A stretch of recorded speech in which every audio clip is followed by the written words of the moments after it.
Sa isang marangyang silid ng hotel, kung saan tanaw ang kumikinang na mailaw ng Makati sa kalaliman ng gabi, tanging ang tunog ng dalawang nahahabol na pahinga ang pumupuno sa katahimikan. Ang mamahaling kurtina ay bahagyang nakabukas, hinahayaang pumasok ang malamig na liwanag ng siyudad, isang tahimik na saksi sa isang bawal na pagsasama. Ang amoy ng mamahaling pabango ni Elara ay humahalo sa pawis at sa kabataang amoy ni Liam, lumilihang isang nakalalasing na halimuyak ng kasalanan. Sa ilalim ng malambot na kumot, ang makatawan nila ay makadikit, naliliyap sa init na matagal ng kinikimkim. Isang hikbi ang kumawala sa mga labi ni Elara, isang tunog na pinahalong patutol at pananasa. Liam. Hindi. Hindi pwede. Bulong niya, ang kanyang maakamay ay marahang tumutulak sa matipunong dibdib ng binata, ngunit ang kanyang katawan ay nagsasabi ng ibang kwento, yumayakap, naghahanap ng higit pa. Ang kanyang patanggi ay mahina, nalulunod sa sarili niyang pananasa, at maya-maya pa'y napalitan ng isang ungol ng patsuko. Ah! Liam! Dahan-dahan! Ang salitang iyon ay hindi na isang papigil, kundi isang paksamo, isang paamin sa pagkatalo sa laban na kahit kailan ay hindi niya kayang ipanalo. Ngunit paano nga ba sila humantong sa puntong ito? Sa magulong kamangang isang hotel, malayo sa kanilang totong nga buhay. 3 buwan lang ang nakalipas, ang lahat ay ibang-iba. Si Elara, sa edad na 30 siyam, ay ang reyna ng kanyang mundo. Bilang marketing director ng isang malaking korporasyon, ang kanyang bawat salita ay batas. Sa loob ng malamig at salaming boardroom, ang kanyang presensya ay nag-utos ng respeto. Matikas ang kanyang tindig, laging nakasuot ng damit na may tatak, at ang kanyang mukha ay isang perpektong maskara ng profesionalismo at autoridad. Malamig ang kanyang mata, sanay na suriin ang nga numero at mga tao nang walang bahid ng emosyon. Para sa lahat, siya si Ma'am Elara, isang babaeng nasa tuktok, hindi kayang abutin, hindi kayang hawakan. At sa mundong ito pumasok si Liam.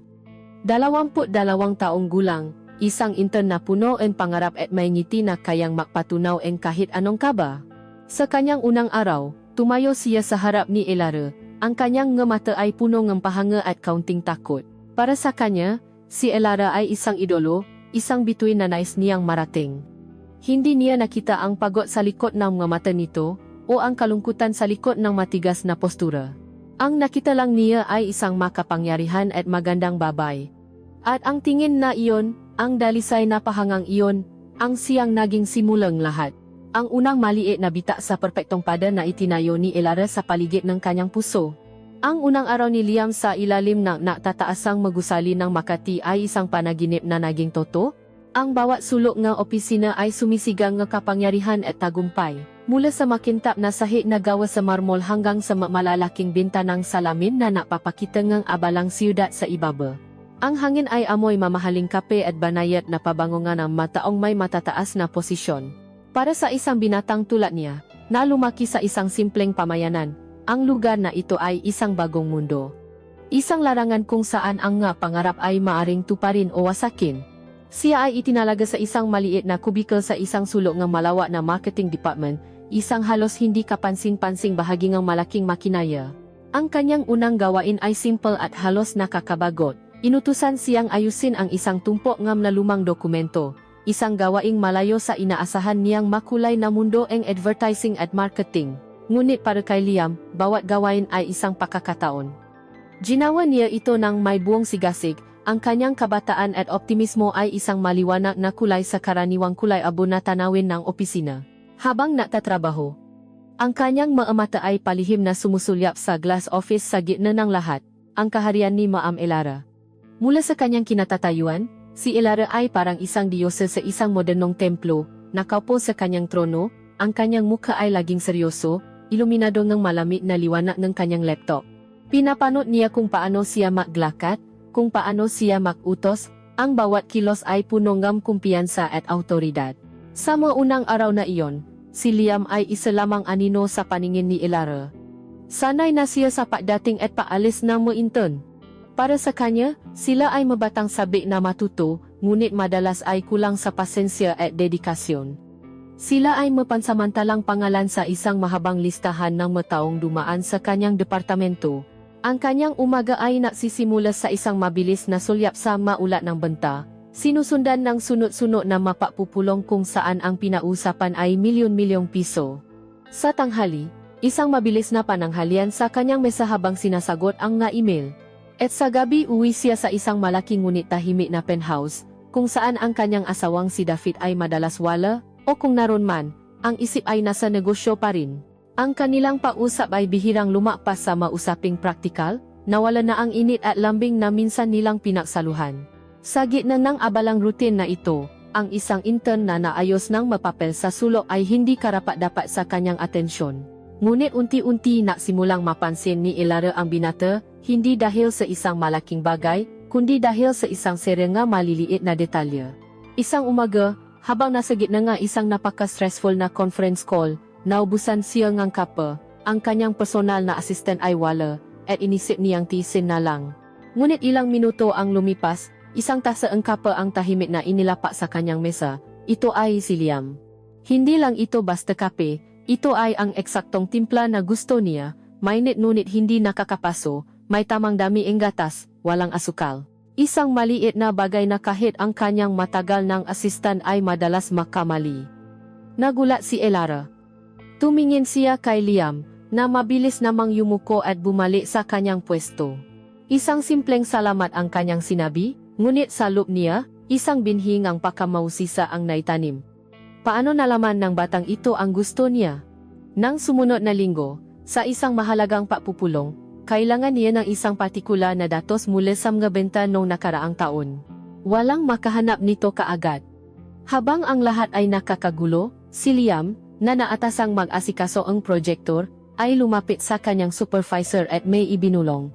Maya-maya, ang datos na kailangan ni Elara ay nasa screen na.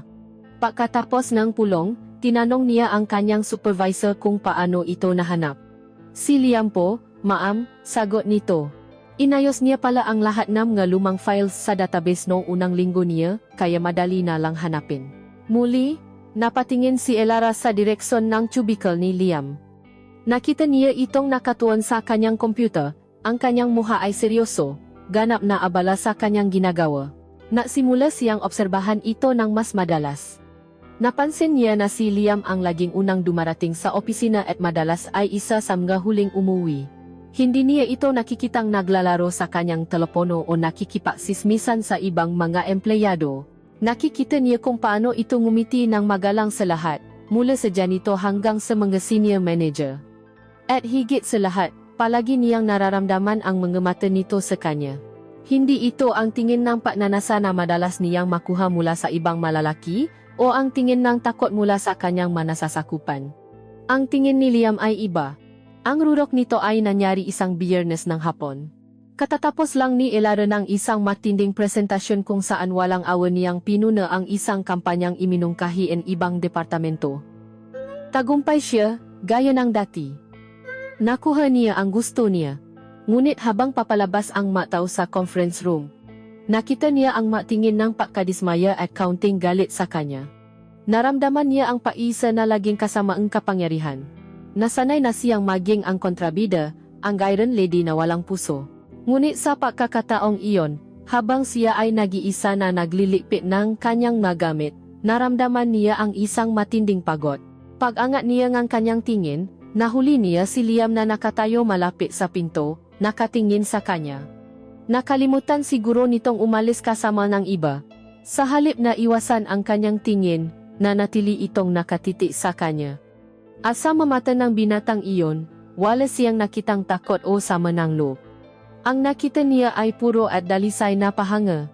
Ang mamata nito ay kumikinang, na parabang nakasaksi ito ang isang pambihirang bagay. Tila sa mamatang iyon, hindi siya isang malupit na amo o isang nakakatakot na babay. Siya ay kahanga-hanga. Siya ay matalino. Siya ay isang reyna. Sa isang iglap, ang lahat ng depensa ni Elara ay gumuho. Isang kakaibang init ang gumapang sa kanyang dibdib, isang pakiramdam na matagal na niyang hindi naramdaman, o marahil ay hindi pa niya nararamdaman kahit kailan. Para sa isang sandali, hindi siya makahinga. Mabilis niyang iniwas ang kanyang tingin, biglang nairita sa sarili niyang reaksyon. Ano pa ang ginagawa mo dito? Tanong niya, ang kanyang boses ay mas matigas kaysa sa kanyang intensyon. Umuwi ka na. Mabilis na tumango si Liam at umalis ng walang imik. Ngunit kahit nawala na ito sa kanyang paningin, ang imahang nga matang iyon, ang imahang dalisay na pasamba, ay nanatiling nakaukit sa kanyang isipan. Isang paalala nga isang bagay na hindi niya alam na kanyang hinahanap. Ang pagnanasang makita muli ang tingin na iyon ay nagsimulang lumago sa loob niya, isang mapanganib na damdamin na magiging simula ng kanyang pagbagsak. Ang masumunod na linggo ay lumipas sa isang pamilya na routine. Si Liam ay patuloy sa kanyang masigasig na pagtatrabaho, at si Elara ay patuloy sa kanyang palihim na pag-obserba. Ang pagangasam ng mata ni Liam ay hindi na babago, at sa bawat araw na lumilipas, ang tingin na iyon ay nagiging isang uri ng addiction para kay Elara, isang sikretong alis sa kanyang pagod na kaluluwa. Ang distansya sa pagitan ng kanilang mundo, ang pagitan ng isang makapangyarihang direktora at isang hamak na intern, ay nananatiling malinaw at hindi natitinag, hanggang sa isang gabi ng Martes na nagbago ng lahat. Isang malaking krisis ang biglang sumabo.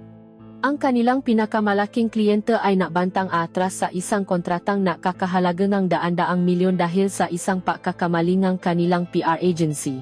Ang balita ay kumalat na parang apoy sa buong departamento. Ang karaniwang kontroladong kapaligiran ng opisina ay napalitan ng kaguluhan at pag-alala. Ang telepono ay walang tigil sa pagtuno, ang boses ay nagtataasan sa pag-alala. Sa gitna ng lahat ng ito, si Elara ay nanatiling kalmado sa panlabas. Ang kanyang mukha ay isang blankong canvas, ngunit sa loob niya, isang bagyo ang nagwawala. Ito ang uri ng problema na maaring sumira sa isang karera, at ang karera niya ang tanging bagay na natitira sa kanya. Gawin niyo ang lahat. Malamig niyang utos sa kanyang team. Ayokong umuwi hanggat hindi natin ito naayos. Ang nga oras ay dumaan na parang mga minuto. Ang maliwanag na araw sa labas ng mga bintana ay napalitan ng kulay kahel na takip silim, at pagkatapos ay ng kabuwang kadiliman na tinatabingan lamang ng mga ilaw ng siyudad. Isa-isang nagsimulang sumuko ang mga empleyado, ang kanilang mga mukha ay nakpapakita ng pagod at pagkabigo. Ang iba ay kailangang umuwi sa kanilang mga pamilya, ang iba ay simpleng naubusan ng lakas. Pagsapit ng hating gabi, ang dating maingay na opisina ay halos wala ng tao. Tanging ang mahinang ugong ng aircon at ang tuno ng pagtipas sa keyboard ang maririnig. Sa huli, dalawa na lang sila ang natira sa malawak na espasyo, si Elara sa kanyang glass office, at si Liam sa kanyang maliit na cubicle sa labas. Nakaupo si Elara sa kanyang swivel chair, nakatingin sa kawalan. Ang manumero at salita sa kanyang computer screen ay nagsisimula ng lumabo. Tinanggal niya ang kanyang mamahaling stiletto heels at iminasahe ang kanyang mga paa. Inilugay niya ang kanyang buhok na kanina pa inakatali sa isang pepektong bun, hinahayaan itong bumaksa sa kanyang mga balikat. Sa mga sandaling iyon, hindi siya si Ma'am Elara, ang kinatatakutang direktora. Siya ay si Elara lamang, isang pagod na babae na pasan ang bigat ng mundo. Isang malalim na buntong hininga ang kumawala sa kanya, isang tuno ngang purong pagkapagod at pag-isa. Hindi niya alam na narinig ito ni Liam. Mula sa kanyang pwesto, tahimik na nagtatrabaho si Liam, ngunit ang kanyang atensyon ay nasa babaeng nasa loob ng salaming opisina. Nakita niya ang bawat senyales ng pagod nito, ang bahagyang payukot ng gabalikat nito, ang paraan ng pagmasahe nito sa kanyang sentido. Isang hindi may paliwanag na pagnanais na alagaan ito ang bumalot sa kanya. Naalangan siya sandali, iniisip kung tama bang lumapit. Ngunit nanay ang kanyang paalala. Tumayo siya at tahimik na napunta sa pantry. Pabalik niya, may dala siyang isang mainit na tasa ng kape at isang maliit na pakete ng biskwit. Dahan-dahan siyang pumasok sa opisina ni Elara. Hindi siya naksalita, marahan lamang niyang inilapa ang tasa sa mesa nito. Naangat ng tingin si Elara. Ang kanyang mamata ay napapakita ng pagkagulat. Ma'am, kape po, mahinang sabi ni Liam. Kanina pa po kayo walang pahinga. Tinitigan ni Elara ang kape, pagkatapos ay ang binata. Sa mundong ginagalawan niya, ang nga tao ay lumalapit sa kanya dahil may kailangan sila. Ngunit ang kilos na ito, ang simpleng pag-aalalang ito, ay walang anumang kapalit. Ito ay dalisay. Ito ay toto. Isang mainit na pakiramdam ang dumaloy sa kanyang dibdib, tinutunaw ang yelong matagal nang bumabalot sa kanyang puso. Salamat Liam, sabi niya, at sa kauna-unahang pagkakataon, isang maliit at totoong ngiti ang sumilay sa kanyang galabi. Makalipas ang 2 oras, sa tulong ng isang ideya mula kay Liam, nakahanap silang solusyon. Isang pansamantalang solusyon, ngunit sapat na para pakalmahin ang kliyente hanggang umaga. Halos alas 3 na ng madaling araw, pareho silang pagod ngunit may pakiramdam ng tagumpay. Habang naglilikpit si Liam ng kanyang gamit, nagsalita si Elara. "Saan ka nakatira?" tanong niya. Sinabi ni Liam ang lokasyon, na medyo malayo sa Makati. "Huwag ka nang mak-commute," sabi ni Elara, habang kinukuha ang susi ng kanyang kotse. "Gabi na. Ihahatid na kita." Sa loob ng sasakyan, isang mamahaling sedan na amoy katat at banayad na pabango, isang kakaibang katahimikan ang namagitan sa kanila. Ang tanging maririnig ay ang mahinang tunog ng classical music mula sa stereo at ang ugong ng makina habang binabaktas nila ang halos walang taong nga kalsada ng Maynila. Ang mailaw mula sa poster ay humahaplos sa kanilang mga mukha, lumiliha nga anino na natatago at napapakita ng kanilang nga ekspresyon. Nasimula silang mausap, hindi tungkol sa trabaho, kundi tungkol sa masimpleng bagay. Nalaman ni Elara na si Liam ay isang iskola, na nagtatrabaho para masuportahan ang kanyang paaral at ang kanyang pamilya sa probinsya. Nalaman niyang mayroon itong kasintahan, si Chloe, na mahal nito. Sa bawat kuwento ni Liam, lalong lumalabas ang kanyang kabutihan at pagiging simple, mga katangiang matagal nang nawala sa mundo ni Elara. Sa isang hindi inaasahang pagkakataon, habang inaabot ni Elara ang isang boten tubig, ang likod ng kanyang kamay ay dumampi sa hita ni Liam. Isang mabilis, aksidenteng pagdampi, ngunit para sa kanilang dalawa, ito ay parang isang kuryenteng dumaloy sa kanilang mga katawan. Pareho silang natigilan. Mabilis na binawi ni Elara ang kanyang kamay, isang bahagyang pamumula ang lumitaw sa kanyang pisngi. Hindi sila naksalita tungkol dito. Ngunit ang tensyon sa loob ng kotse ay biglang tumindi. Naging mas mabigat at puno ang hindi masabing kahulugan. Nang ihinto ni Elara ang kotse sa harap ng apartment ni Liam, nanatili silang tahimik ng ilang segundo. "Salamat po ulit, ma'am," sabi ni Liam, na sa wakas ay bumasak sa katahimikan. "Mag-ingat po kayo sa pag-uwi." Tumingin si Elara sa kanya, at sa dilim ng kotse, ang kanilang nga mata ay natakpo. Ang distansya sa pagitan nila ay biglang parang napakaliit. "Elara," bulong niya. "Tawagin mo akong Elara kapag tayong dalawa lang." Ngumiti si Liam, isang ngiting napainit sa buong pagkatao ni Elara. Pagkatapos niyang bumaba, nanatili si Elara sa kanyang kotse, pinapanood ang binata na maglakad palayo. Ang kanyang puso ay tumitibok ng mas mabilis kaysa sa normal. Ang pada sa pagitan nila ay hindi lang nabita. Sa gabing iyon, nagsimula na itong gumuho. Ang gabi sa opisina na iyon ay naiwan ng isang hindi nakikitang marka sa relasyon ni Elara at Liam. Ang dating malinaw na linya sa pagitan ng amo at empleyado ay lumabo, napalitan ng isang pinahalong paggalang, pag-alala, at isang hindi may paliwanag na koneksyon. Sa mga sumunod na araw, ang kanilang nga interaksyon ay nakaroon ng bagong lalim. Isang simpleng kumusta ang araw mo? Mula kay Elara ay nagiging dahilan ng pagbilis ng tibok ng puso ni Liam. Isang ngiti naman mula kay Liam ay sapat na para gumaan ang pakiramdam ni Elara sa gitna ng isang mabigat na araw. Nag-usap sila tungkol sa mga bagay na labas sa trabaho, sa mga nakaw na sandali sa pantry o sa elevator. Nalaman niya ang pangarap ni Elara na maging isang pintor bago siya lamunin ng mundo ng korporasyon. Nalaman naman ni Elara ang hilig ni Liam sa malumang pelikula at ang pangarap nitong makapagpatayo ng bahay para sa kanyang mga magulang. Ang kanilang pagiging malapit ay hindi nakaligtas sa mapanuring mata ng ilan sa kanilang nga kasamahan, ngunit wala silang pakialam. Ang kanilang mundo ay unti-unting lumiliit, nagiging isang sikretong espasyo kung saan sila lang dalawa ang umiral. Ang tensyon, na nagsimula sa isang tasang kape at lumalim sa loob ng isang kotse, ay patuloy na lumalaki. Naghihintay ng tamang pagkataon para sumabog. At ang pagkataong iyon ay dumating sa anyo ng taon ng selebrasyon ng kumpanya. Ang party ay ginanap sa isang grand ballroom ng isang 5-star hotel sa Taguig. Ang lahat ay naroon, nakabihis ng magara. Ang mapakangiti at papuri ay lumilipat sa hangin kasabay ng tunog ng champagne na binubuksan. Si Elara ay dumating na parang isang reyna, suot ang isang sapphire blue na silk dress na yumayakap sa kanyang perpektong katawan. Ang kanyang buho ay nakaayos sa isang eleganteng abdo, at ang kanyang leg ay pinalamutian ng isang simpleng diamanteng kwintas. Ang lahat ng mga mata ay nasa kanya. Sinalubong siya nga pahbati, ngunit sa likod nga ngiting iyon, nakikita niya ang inggit at pahanga. Nasanay na siyang maisa sa gitna ng karamihan. Habang hawa ang isang baso ang champagne, palingalinga siya, hinahanap ang kanyang asawa. Sinabi ni David na susunod ito. Ngunit habang lumalalim ang gabi, isang text message ang dumating sa kanyang telepono. Sorry babe. Biglang may meeting kasama ang investors, hindi na ako makahabol. Maksaya ka na lang.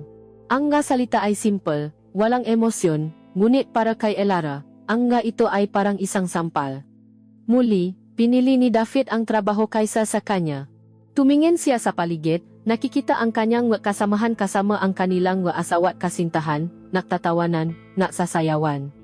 Isang matinding kirot ng kalungkutan ang tumusok sa kanyang puso, para itago ang sakit. Muli siyang kumuhang isa pang basong alak, at isa pa, at isa pa. Ang ala ang naging kanyang kanlungan, isang pansamantalang pampamanhit sa katotohanang siya ay nag-isa. Sa kabilang dako ang ballroom, tahimik na nakamasit si Liam. Suwaang isang hiniram na suwit na medyo malaki sa kanya, pakiramdam niya ay hindi siya kabilang sa lugar na iyon. Ngunit ang kanyang mata ay nakatuon lamang sa isang tao. Nakikita niya si Elara, nakikita niya ang pilit ng ngiti nito. Ang paraan ng pag-inom nito ng alak na tila ba tubig lang. Nakikita niya ang kalungkutan sa mga mata nito sa tuwing titingin ito sa kanyang telepono. Isang pagnanais na protektahan ito ang umusbong sa kanyang puso. Hindi siya lumapit. Alam niyang hindi iyon ang kanyang lugar. Ngunit hindi niya rin ito maiwan. Naging anino siya nito sa gabing iyon. Nang may isang lasing na manager na naging masyadong agresibo sa pag-aya kay Elara na sumayaw, si Liam ay gumawa ng paraan. Nakunwari siyang may importanteng tanong, sinira ang sandali at binigyan si Elara ng pagkakataong makalayo. Nang mapansin niyang sunod-sunod na ang pag-inom nito ang alak, sinanyasan niya ang isang waiter at may ibinulong. Maya-maya, sa halip na alak, isang baso ang tubig na may lemon ang inyabot kay Elara. Napansin ni Elara ang mga maliliit na kilos na iyon. Sa gitna ng pagkukunwari at kaplastikan ng gabing iyon, ang tahimik na pag-alaga ni Liam ay isang bagay na totoo. Isang bagay na mainit. Naramdaman niyang may isang taong nakakakita sa kanya, hindi bilang isang direktora, kundi bilang isang taong nasasaktan at nangangailangan ng karamay. Habang papalapit ang hating gabi, ang epekto ngala ay nagsimula ng maramdaman ni Elara. Ang mundo ay nagsimulang umikot ng bahagya, at ang kanyang ngahakbang ay naging alanganin. Napapasyahan niyang oras na para umuwi. Sa kanyang pagpapaalam, si Liam ay lumapit. Ma'am, Elara, mahina niyang sabi, ang kanyang boses ay puno ng paalala. Lasing na po kayo. Okay lang po ba? Ihahatid ko na po kayo sa sasakyan niyo. Sa pagkakataong iyon, wala nang lakas si Elara para tumanggi. Tumango na lamang siya, inalalayan siya ni Liam, ang braso nito ay marahang nakahawa sa kanyang siko. Habang naglalakad sila palabas ng ballroom, palayo sa ingay at mga mapanuring mata, ang bawat hakbang ay tila isang paglalakbay patungo sa isang mapanganib na teritoryo. Sa pasilyo patungo sa parking lot, kung saan mas madilim at tahimik, biglang sumabit ang takong ng sapatos ni Elara sa makapal na karpet. Nawalan siya ng balanse at napasigah ng bahagya. Bago pa man bumaksak ang kanyang katawan sa sahig, naramdaman niya ang malalakas na braso ni Liam na mabilis na yumakap sa kanyang baywang. Hinila siya papalapit dito hanggang sa ang kanilang makatawan ay halos makadikit. Ang kanyang dibdib ay dumikit sa matigas na dibdib nito. Ang kanyang kamay ay automatikong napahawa sa balikat nito para sa suporta. Natigilan sila pareho. Ang malambot na ilaw sa pasilyo ang tanging nabibigay liwanag sa kanila. Amoy niya ang pinahalong pabango ni Liam at ang alak sa kanyang hininga. Ramdam niya ang init ng katawan nito na tumatagos sa manipis na tela ang kanyang bestida. Ramdam niya ang mabilis na tibok ng puso nito sa ilalim ng kanyang palat. Dahan-dahan niyang iniangat ang kanyang mukha. Ang kanilang mamukha ay ilang pulgada na lang ang pagitan. Nakita niya ang bawat detalye ng mukha ni Liam. Ang pag-alala sa mata nito na unti-unting napapalitan ng ibang emosyon, isang emosyon na mas malalim at mas mapanganib. Pagnanasa. Nakita naman ni Liam ang kahinaan sa mga mata ni Elara, ang bahagyang pamumulang ng kanyang mga labi, ang kanyang pagiging lasing na naanyaya.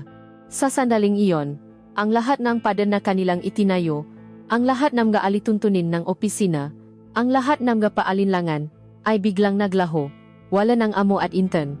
Ang mayroon na lang ay isang lalaki at isang babae na parehong nalulunod sa isang ipinababawal na damdamin, nakatayo sa bingit ng isang pagkakamali na pareho nilang alam na hindi na nila kayang iwasan. Ang pagkakayakap na iyon sa pasilyo ay tila tumagal ng isang kawalang hanggan, isang nakapapasong sandali kung saan ang oras ay huminto. Ang mundo sa paligid nila ay naglaho, at tanging ang tibok ng kanilang puso at ang init ng kanilang katawan ang naging toto. Ngunit tulad ng lahat ng panaginip, ito ay kailangan ding magwakas. Si Liam ang unang kumilos. Dahan-dahan, at may halatang pag-aatubili, inilayo niya ang kanyang katawan, bagamat ang kanyang kamay ay nanatili sa baywang ni Elara, isang mainit na paalala ng kanilang pagiging malapit. Mag-ingat po kayo, Elara, bulong niya. Ang paggamit sa kanyang unang pangalan ay isang matamis at mapanganib na tunog. Isang bahagyang pagtango lang ang naisagot ni Elara, masyado siyang nalilito at nalalasing para makapagsalita. Ang paglalakbay mula sa hotel patungo sa kanyang penthouse sa Makati ay binalot ng isang mabigat na katahimikan. Hindi ito ang komportableng katahimikan na minsan nilang pinagsaluhan.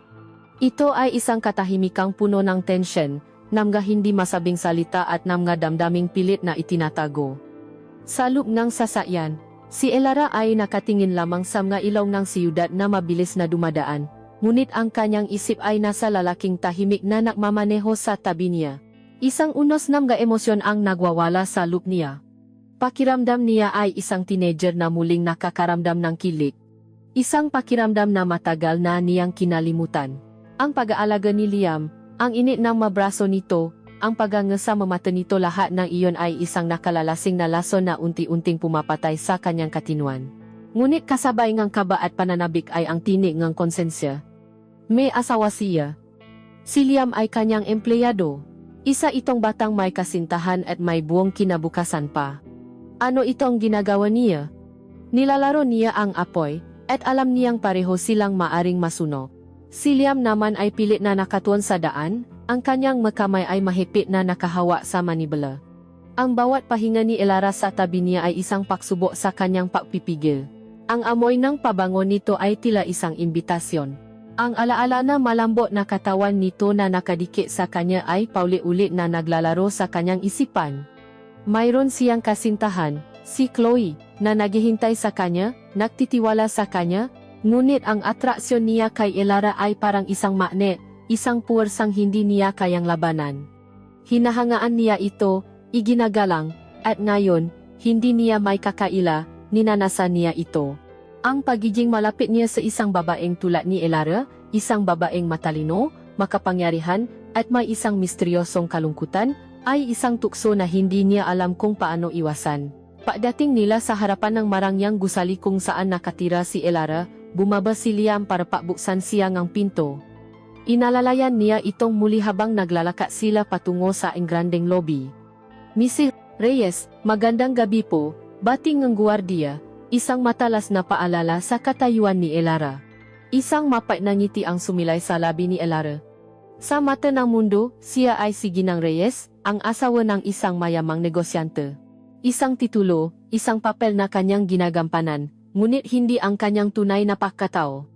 Pagdating nila sa tapat ng pinto ng kanyang penthouse, ito na dapat ang katapusan. Ito na ang sandali kung saan magpapaalam si Liam at babalik sa kanyang mundo, at si Elara ay papasok sa kanyang ginintuang hawla. Salamat sa pahatid, Liam, sabi ni Elara, ang kanyang boses ay bahagyang nanginginig. Maingat ka. Tumango si Liam. Walang anuman po, Elara.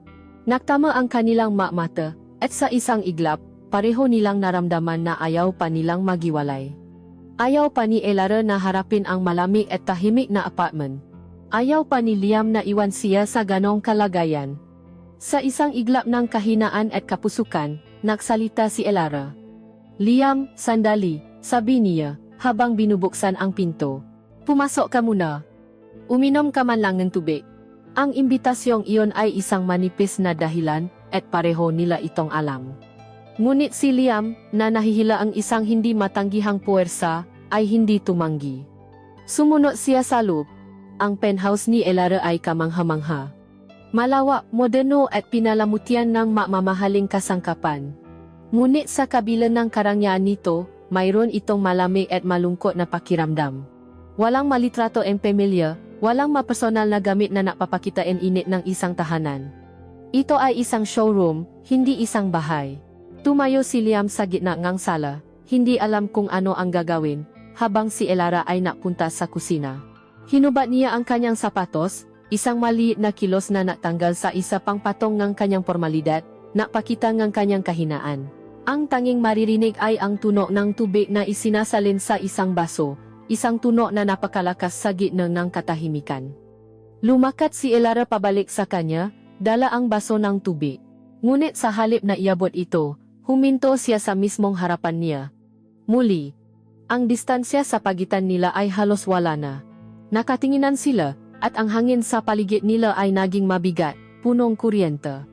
Tinitigan ni Liam ang kanyang nga mata, ang kanyang nga labi.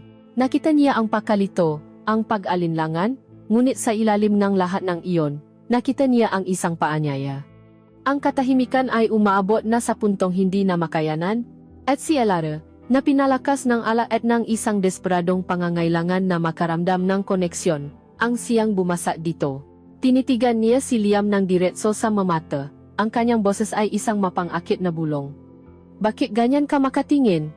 Hindi ito isang tanong na nangangailangan ng sagot. Ito ay isang pahintulo.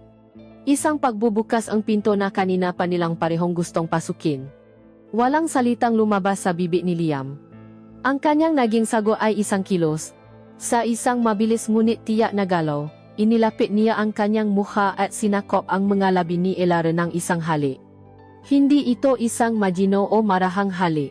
Ito ay isang halik na gutom, marahas, at puno ng lahat ng mga damdaming kanilang pinipigilan sa loob ng maraming linggo. Isang pagsabog. Sa unang segundo, sinubukan ni Elara na lumaban. Ang kanyang nga kamay ay tumula sa dibdib ni Liam, isang huling patatangka ang kanyang isip na kontrolin ang sitwasyon. Ngunit ang paglaban na iyon ay mahina at panandalian. Nang maramdaman niya ang init at lambot ng mga labi ni Liam, ang paraan ng paggalaw nito na tila ba matagal na siyang pinananasahan. Ang lahat ng kanyang pagpipigil ay gumuho. Ang kanyang isip ay nawalan ng laman, at ang kanyang katawan ang siyang nahari. Ang kanyang magkamay na kanina'y tumutula ay ngayon ay mahigpit na humawa sa kwelyo ng sweet ni Liam, pagkatapos ay umakyat sa batok nito. Ang kanyang madaliri ay isiniksik sa malambot na buhok nito, na hinihila siya papalapit pa. Tinugon niya ang kanyang halik ng may parehong baksik, isang apoy na matagal nang natutulok sa loob niya ang biglang nagising. Nabitawan niya ang baso ng tubig. Ang tunog ng nabasa na salamin sa sahi ay isang matalas na ingay sa katahimikan, ngunit hindi nila ito pinansin. Nawala sila sa kanilang sariling mundo, sa isang halik na sumisira sa lahat ng mga patakaran, sa isang halik na naging simula ng isang matamis at nakamamatay na pagkakamali. Ang halik na iyon ay hindi isang simpleng paglalapat ng mga labi. Ito ay isang marahas na paangkin, isang digmaan kung saan ang bawat isa ay sabay na sumusuko at nananalo. Ang tunog na nabasa na salamin sa kanilang mga paa ay ang tanging saksi sa paghuhongang kanilang mga depensa. Ang makamay ni Liam, na kanina ay magalang at maingat, ay ngayon ay naglalakbay sa katawan ni Elara ng may bagong kapanggahasan. Hinaplos nito ang kanyang likod, ang kanyang baywang, ramdam ang bawat kurba sa ilalim ng manipis na seda ng kanyang bestida. Para sa kanya, ang paggawa sa babaeng ito, na datiri isang pangarap lang mula sa malayo, ay isang katotohanang halos hindi niya kayang paniwalaan. Gumanti si Elara ng may parehong CD, ang kanyang makamay, na sanay lamang pumirma nga kontrata at makutos, ay ngayon ay desperadong humahawa kay Liam, kinakapa ang tigas ang kanyang nga balikat, ang lakas ang kanyang nga braso. Sa bawat paggalaw, sa bawat pagdikit, ang apoy sa pagitan nila ay lalong lumalaki, nagiging isang impyernong handang lamunin silang dalawa. Ang pahinga nila ay nahahabol, ang kanilang nga bibig ay hindi magiwalay, bawat isa ina nanakaw ngang hininga mula sa isa't isa. Sa gitna ng nagaalap na pagnanasa, si Liam, na puno ng lakas ng kanyang kabataan, ay umuko at binuhat si Elara. Isang mahinang sigaw ng pagkagulat ang kumawala kay Elara, ngunit agad itong napalitan ng isang pakiramdam ng kabuwang. Pasuko habang ang kanyang nga binti ay automatikong pumulupot sa baywang ng binata. Dinala siya ni Liam, palayo sa malamig na sala at sa mga piraso ang basa na salamin, patungo sa kadiliman ng kanyang silid tulugan. Ang master bedroom ni Elara ay malawak at marangya, dominado ng isang king-size bed na may puting-puting kumot. Ang tanging liwanag ay namumula sa malaking bintana kung saan tanaw ang kumikinang na skyline ng Makati. Dito, sa sagradong lugar na dapat sanay para sa kanya at sa kanyang asawa, marahan siyang ibinaba ni Liam sa kama. Ang lambot ng kama ay sumalubong sa kanyang likod, at sa isang iglap, ang imahe ni David ay sumagi sa kanyang isipan, isang matalas na sundang ng pagkakasala. Ngunit ang imaheng iyon ay mabilis na naglaho nang si Liam ay dumagan sa kanya. Ang bigat ng katawan nito ay isang mainit at nakakaakit na realidad. Ang kanyang nga mata ay puno ng pagnanasa, isang uri ng pagsamba na matagal na niyang hindi nakikita. Nagsimula ang isang clumsy na sayaw ng pahuhubad. Ang nanginginig na kamay ni Liam ay sinubukang hanapin ang sipon ng mamahaling bestida ni Elara. Ang tela ay masalan, ang disenyo ay komplikado, at sa kanyang pagmamadali, nahirapan siyang buksan ito. Isang maliit, halos hysterical na tawa ang kumawala kay Elara. Dahan-dahan, binata, bulong niya, ang kanyang hininga ay amoy ala at pangakit. Ang komento niyang iyon ay lalong nakpainit sa dugo ni Liam. Sa wakas, bumigay ang zipper, at dahan-dahang inihubad ni Liam ang bestida, inilalantad ang nakatago sa ilalim nito. Ang kanyang hininga ay napatigil. Nakasuot si Elarang isang itim na last lingerie, isang piraso ngang sining na tila mas mahal pa sa lahat ng damit na paari ni Liam. Ito ay isang simbolo ng niyang mundo, ng kanyang karangyaan at kapangyarihan. Ngunit sa ilalim ng kumikinang na mailaw ng siyudad, ito rin ay isang simbolo ng kanyang pakababay, isang paanyaya sa isang ipinagbabawal na paraiso. Hinaplos ng madaliri ni Liam ang les, pagkatapos ay ang kanyang balat. Ang balat ni Elara ay makinis at maputi, inalagaan ng mamamahaling losyon at ng isang buhay na malayo sa sikat ng araw. Ito ay malambot at mainit sa kanyang pahawa. Habang hinuhubad niya ang kanyang sariling damit, ang pagkakaiba ng kanilang nga katawan ay naging malinaw. Ang katawan ni Liam ay bata, matipuno, at medyo kulay kapwa dahil sa araw. Ang bawat kalamnan ay matigas at malinaw. Ang sa kanya naman ay katawan ng isang babae sa kanyang kalakasan, mas malambot, mas may kurba, natataglay ng isang uri ng karanasang hindi pa alam ni Liam. Ang pagtatakpong iyon ng kabataan at karanasan, ng pagiging simple at sofistikado, ay lumiha ang isang nakakapasong tensyon. Habang ang kanilang mabalat ay nadidikit sa unang pagkakataon, isang huling pagtatangkangang katinuan ang sumagi sa isip ni Elara. Ito ay mali. Isang malaking pagkakamali. Sandali. Liam, bulong niya, ang kanyang boses ay nanginginig, halos hindi marinig. Hindi. Hindi ito tama. May asawa ako. Mali ito. Sinubukan niyang itula ito, ngunit ang kanyang makamay ay walang lakas. Tumingin si Liam sa kanyang nga mata. Nakita niya ang takot, ang pag-aalinlangan, ngunit nakita rin niya ang pagnanasa. Hindi siya nagsalita. Sa halip, marahan niyang hinalikan ang kanyang noo, ang kanyang nga pisngi, ang kanyang leg, ang bawat halik ay isang pangako, isang pangakit na unti-unting tumutunaw sa kanyang huling pagpipigil. At nagsimula ang kanilang paisa. Hindi ito isang marahan o romantikong pagtatalik. Ito ay isang marahas na paangkin, isang pagpapalaya ng lahat ng kanilang nga kinikimkim na damdamin. Ito ay gutom, desperado, at puno ng kasalanan. Ang bawat paggalaw ay isang paglabak sa makapatakaran. Ang bawat ungol ay isang paamin sa kanilang pagkatalo. Sa gitna ng lahat, ang masalita ni Elara ay naging isang litanya ngang pakalito. Ang kanyang nga hindi ay naging maungol ngang kasiyahan. Ang kanyang nga malito ay napalitan ng mapaksamong huwag itong itigil, Diyos ko. Narinig niyang sabi niya, ang kanyang boses ay basag, Liam. Ito ay isang panalangin at isang sumpa ng sabay, isang pagtawa sa langit habang gumagawa ang kasalanan sa lupa. Ang kasiyahang kanyang naramdaman ay matalas at napakatindi, ngunit sa ilalim nito ay isang matinding kirot, ang kirot ng pagkakasala, ang sakit ng pagtataksil hindi lang sa kanyang asawa, kundi sa kanyang sarili. Ang gabi ay napuno en tuno en kanilang katawan, en kanilang hininga, at en salitang hindi na nila mababawi. Isang makasalanang sayaw na pareho nilang alam ay mag-iwan ng mapilat na hindi na kailanman maghihilom. Ang katahimikan na bumaksa sa silid tulugan pagkatapos ng lahat ay mas mabigat at mas nakakabingi kaysa sa anumang siga. Nakahiga sila sa makabilang dulo ang malawak na kama, hindi na usap, hindi na dadamitan, ang tanging tuno ay ang kanilang nahahabol na pahinga. Ang pawis ay unti-unting nanlalamig sa kanilang mga balat. Ang init ng pananasa ay napalitan ng malamig na katotohanan. Si Elara ang unang kumilos. Dahan-dahan siyang tumalikod, hinarap ang bintana, at niyakap ang kanyang sarili. Isang taksil na luha ang dumaloy sa kanyang pisngi. Wala siyang naramdamang tagumpay o kasiyahan, tanging isang malalim na butas sa kanyang dibdib. Ang kalungkutan na sinubukan niyang takasan ay bumalik ng may double panglakas, kasama ang isang bagong kasama, ang bigat ng pagkakasala. Bago pa man sumikat ang araw, habang si Elara ay mahimbing na natutulog dahil sa pagod at alak, si Liam ay tahimik na bumangon. Kinuha niya ang kanyang madamit na nakakalat sa sahig at nakbihis sa dilim. Bago umalis, tinapunan niya nga isang huling tingin si Elara. Sa kanyang pagtulog, mukha itong payapa, ang kanyang matigas na ekspresyon ay nawala, pinalitan ng isang kahinaan na lalong nakpaganda sa kanya. Isang matinding pagnanais na halikan siyang muli ang bumalot kay Liam, ngunit pinigilan niya ang kanyang sarili. Lumabas siya ng penthouse na parang isang magnanakaw sa gabi, dala-dala ang bigat ng kanilang kasalanan. Ang pagsikat ng araw sa Makati ay hindi kailanman naging ganito kalungkot. Habang naglalakad si Liam sa makalye na unti-unti nang nagiging abala, pakiramdam niya ay isa siyang dayuhan. Ang bawat taong nakakasalubong niya ay tila alam ang kanyang sikreto. Pagdating niya sa kanyang maliit na apartment, ang unang bumungat sa kanya ay ang isang text message mula kay Chloe. "Good morning, love. See you later. Miss you." Ang bawat salita ay parang isang suntok sa kanyang sikmura.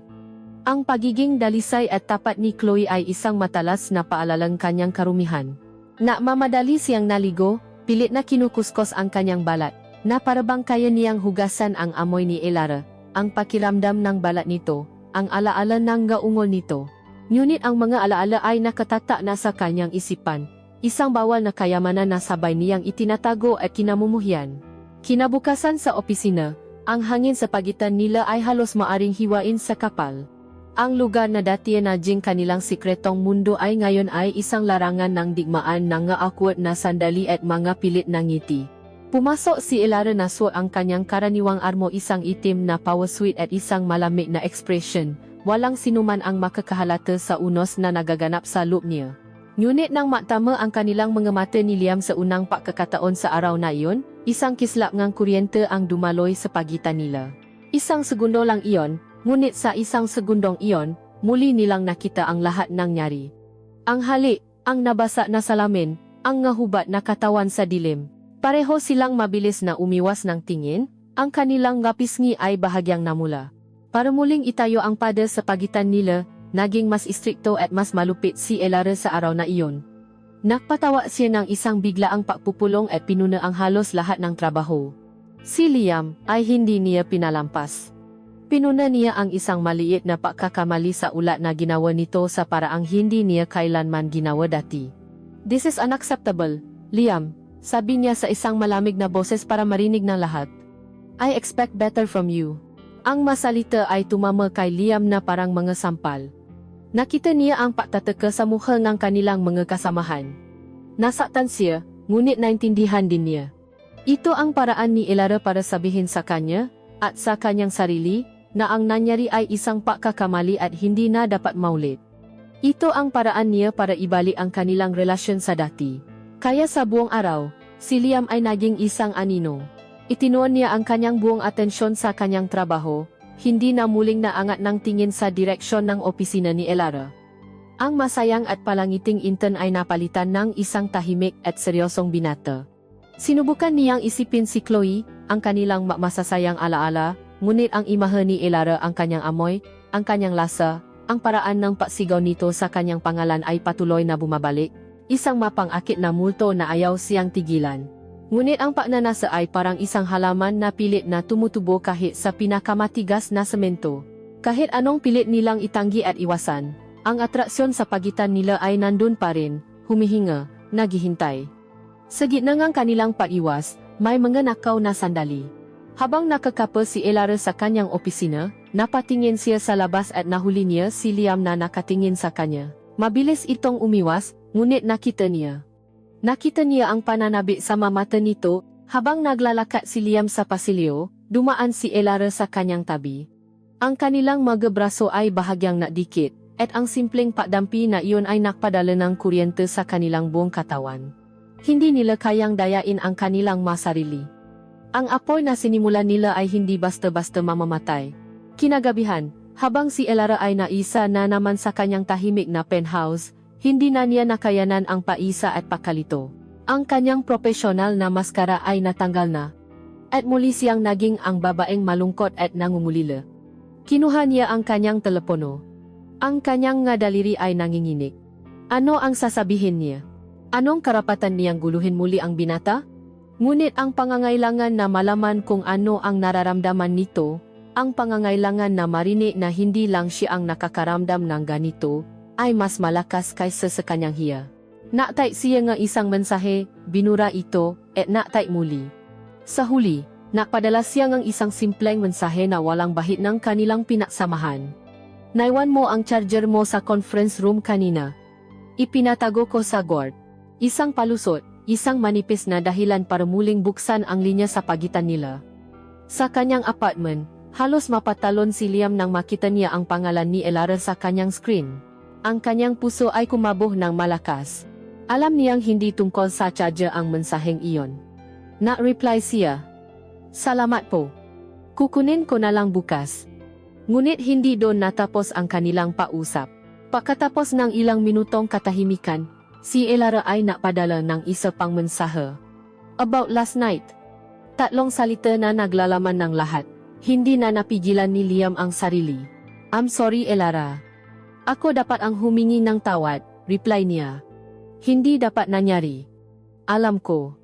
Pero hindi ko mapigilang isipin. Ako rin. Sa gabing iyon, sa pamamagitan ng malamig na screen ng kanilang mga telepono, muli silang nausap. Inamin nila ang kanilang pagkakasala, ang kanilang pagkalito, at sa huli, ang isang hindi may kakailang katotohanan, nasa kabilang lahat, nais nilang maulit ang nangyari. Ang pagnanasang psikolohikal, ang pangangailangan sa koneksyon na kanilang natagpuan sa isa't isa, ay nasimulang talunin ang kanilang konsensa. Ang malamig at awkward na araw sa opisina ay natapos sa isang mainit at sikretong pag-usap sa gabi, isang pangako ngang mas marami pang kasalanan na darating. Ang mga sumunod na araw, ay naging isang mapangganib na laro ang pagkukunwari. Sa umaga, sa maliwanag na ilaw ang opisina, sila ay si Ma'am Elara at si Liam. Isang mahigpit na direktora at isang masipa na intern. Ang kanilang napausap ay laging tungkol sa trabaho, ang kanilang ngatingin ay laging profesional. Napapanggap sila ng napakahusay na halos maniwala na rin ang kanilang mga sarili. Ngunit sa paglubok ng araw, sa pauwi nila sa kani-kanilang mga mundo, ang pagpapanggap ay naglalaho. Ang kanilang mga telepono ang nagiging tulay sa kanilang mga sikreto. Dito, sila ay si Elara at Liam lamang. Ang kanilang mga mensahe, na nagsimula bilang mapautal-utal na pahingi ng tawad, ay unti-unting naging isang agos ng mga salita, isang digital na paglalakbay sa kanilang mga isipan at puso. Ikinuwento ni Liam ang tungkol sa kanyang simpleng buhay sa probinsya, ang bigat ng pagiging panganay, at ang kanyang takot na baka hindi niya matupad ang napangarap niya. Ikinuwento naman ni Elara ang tungkol sa kanyang pagod, sa pakiramdam na isang mamahaling palamuti na lang sa buhay ng kanyang asawa, at ang kanyang pangungulila sa isang buhay na mas simple at mas totoo. Sa bawat mensahe, lalo silang nagiging malapit. Isang gabi, habang nasa isang marangyang restaurant kasama si David at ang mga kasosyo nito, si Elara ay pasimpleng nag-text kay Liam sa ilalim ng mesa. Nasa isang boring na dina ako. Ang gusto ko lang ay marinig ang boses mo. Ilang segundo lang ang lumipas, nak-vibrate ang kanyang telepono. Isang mensahe mula kay Liam. Kung nandiyan ako, anong gagawin natin? Isang maliit na ngiti ang sumilay sa labi ni Elara. Tatakas tayo, mabilis niyang reply. Ang simpleng palitan ng mensaheng iyon ay nagdala ng isang kakaibang init sa kanyang dibdib, isang sikretong kilit na siya lang ang nakakaalam. Ang pagnanasa na dati isang purong pisikal na atraksyon ay ngayon ay may kasama ng isang malalim na emosyonal na koneksyon. Ang paasam na makasama siyang muli, hindi bilang isang pagkakamali, kundi bilang isang piniling desisyon, ay naging isang apoy na hindi na niya kayang patayin. Ang desisyon ay ginawa niya, isang Huwebes ng gabi. Muli, wala si David. Muli, ang penthouse ay malawak at tahimik. Tumayo si Elara sa harap ng isang malaking salamin, tinitignan ang kanyang sarili. Ang nakita niya ay isang babaeng mayaman, matagumpay, at naserurok ng kanyang karera. Ngunit nakita rin niya ang kalungkutan sa kanyang mga mata, ang ngaunang senyales ng pagtanda sa kanyang mukha. Naisip niya si Liam. Naisip niya ang buhay sa mga mata nito, ang paraan ng patingin nito sa kanya na parabang siya ang pinakamagandang babae sa mundo. Sa piling ni Liam, hindi siya si Ginang Reyes o ang kinatatakutang direktora. Siya ay si Elara. Isang babaeng ninanasa, isang babaeng buhay. Napagod na siyang maging biktima ng kanyang sitwasyon, isang pasibong tagamasit sa kanyang sariling malungkot na buhay. Sa gabing iyon, nagpasa siya. Kung ang mundo ay hindi mabibigay sa kanya ng kaligayahan, siya mismo ang kukuha nito. Kinuha niya ang kanyang telepono, ang kanyang nga daliri ay hindi na nanginginig. Libre ka ba ngayong gabi? Text niya kay Liam. Makita tayo. Ibinigay niya ang pangalan at address ng isang tahimik na jazz bar sa isang sulok ng Quezon City, malayo sa kanilang karaniwang mundo sa Makati. Walang paalinlangan sa kanyang isipan. Sa pagkakataong ito, siya ang may kontrol. Siya ang magdidikta ang kanilang kapalaran. Dumating si Liam sa bar ng mas maaga. Ang lugar ay mayaman sa dilim at misteryo. Ang ilaw ay madilim, ang mga kasangkapan ay gawa sa maitim na kahoy, at isang malambing na tunog ng saxophone ang pumupuno sa hangin. Umupo siya sa isang sulok, ang kanyang puso ay malakas na kumakabo dahil sa kaba at pananabik. Paulit-ulit niyang tiningnan ang kanyang relos. Paano kung hindi ito dumating? Paano kung nagbago ang isip nito? Ngunit pagkatapos ng 10 minuto, nakita niya ito. Pumasok si Elara sa bar, at sa isang iglap, ang lahat ng tao sa paligid ay tila naglaho. Hindi ito ang Elara na nakikita niya sa opisina, na laging nakasuot ng mga kulay abo at itim na business suit. Hindi rin ito ang lasing at kahaba-haba na Elara na nakita niya sa party ng kumpanya. Ang babaeng nasa harap niya ngayon ay ibang-iba. Nakasuot ito ngang isang pulang bestida na hapit sa katawan, ang kulay ay kasing sidi ang apoy. Ang hiwaang damit ay naglalanta sa kanyang makinis na balika at likod, at yumayka sa bawat kurba ang kanyang katawan. Ang kanyang buho ay nakalugay, malambot na bumabaksa sa kanyang balikat. Ang kanyang makeup ay mas matapang, ang kanyang mata ay mausuat ng akit, ang kanyang labi ay pininturahan ng isang madilim na pulang kolorete. Naglakad siya patungo sa kanya ng may kumpiyansa, ang bawat hakbang ay may bigat at layunin. Hindi siya isang reyna na naghihintay sa kanyang trono, siya ay isang mangangaso na papalapit sa kanyang biktima. Napaluno si Liam. Ang pahanga na dati niyang nararamdaman ay napalitan ng isang hilaw at hindi may tatagong pananasa. Siya ay ganap na nabihani. Kanina ka pa? Tanong ni Elara nang makaupo sa tapat niya, ang kanyang boses ay malambing at bahagyang pause. Kararating ko lang, pagsisinungaling ni Liam, pilit na pinapakalma ang kanyang sarili. Ngumiti si Elara, isang ngiting alam ang lahat. Umorder sila ng inumin, isang mamahaling red wine. Sa pagkakataong ito, ang kanilang pausap ay walang halong pakukunwari, wala ng usapang trabaho, wala ng pahingingang tawad. Tinitigan ni Elara si Liam, ang kanyang mata ay hindi bumibitaw. Namiss kita, sabi niya, ang kanyang salita ay isang matamis na lason. Namiss din kita, sagot ni Liam, ang kanyang boses ay halos isang bulong. Ang kanilang pausap ay naging mas personal, mas matalik. Tinanong niya si Liam hindi tungkol sa kanyang pangarap sa karera, kundi tungkol sa kanyang lihim na pagnanasa. Pinaglaruan niya ang tangkay ng kanyang wine glass, ang kanyang daliri ay marahang gumagalo, isang kilos na punong kangakit. Sa ilalim ng mesa, ang kanyang paa ay sinasadyang dumampi sa binti ni Liam, isang mainit at nakakakabang paalala ng kanilang pisikal na koneksyon. Lumapit pa si Elara. Ang kanyang mukha ay ilang pulgada na lang mula kay Liam. Amoy niya ang alak sa hininga nito, ang kanyang pabango, ang init na namumula sa kanyang balat. Alam ko kung bakit ganyan ka makatingin sa akin, Liam, bulong niya, ang kanyang boses ay isang pangako. At gusto ko.